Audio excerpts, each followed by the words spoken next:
This is scheduled to be the longest and most challenging trip of Francis's 11-year papacy. He has suffered health issues over the past few years and now uses a wheelchair. The Vatican said no special precautions were being taken for this trip, but as usual, Francis was travelling with a doctor and 2 nurses. Speaking with CBS Evening News anchor and managing editor Norah O'Donnell in May, Francis said the idea of stepping down had never occurred to him, and he described his health as fine, despite a recent bout with the flu and 2 rounds of intestinal surgery. The Pope has also had only 1 full lung since undergoing surgery as a young man in Argentina, leaving him susceptible to respiratory illness. In his first speech in Indonesia, the world's most populous Muslim country, Francis condemned religious extremism, saying it distorted religion by using deception and violence. There are times when faith can be manipulated to foment divisions and increase hatred, the Pope told Indonesian politicians and religious leaders gathered at the presidential palace in Jakarta. He urged them to fight religious intolerance through dialogue. In this way, he said, prejudices can be eliminated, and a climate of mutual respect and trust can grow. Religious freedom is protected by the Indonesian constitution,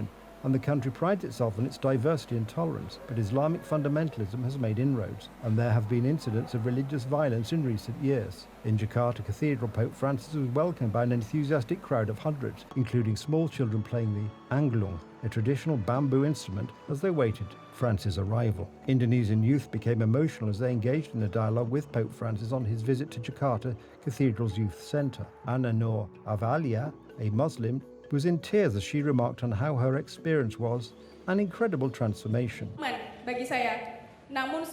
Today isn't just an experience for me, but an incredible transformation. This is the first time in my life I visited, entered, and became part of the cathedral. And it is part of a cathedral most holy for Catholics. Miraculously, in front of me also stands a mosque within which I pray every day. This is a symbol of tolerance where differences should be faced and bridged. I have felt cornered and distanced by a certain group of people without reason. In these moments, I feel perhaps out there are a lot more with the same experience.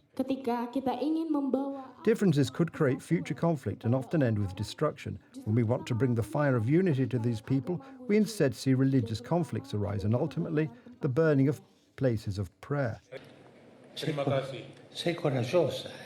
You're courageous. Life must be lived in differences. If everything were the same, if all of us were the same, this would be boring. These differences could also lead to hostility and wars, but it could also bring us joy. It's a matter of choice. I am different from this and that. This country is different from this and that. What do?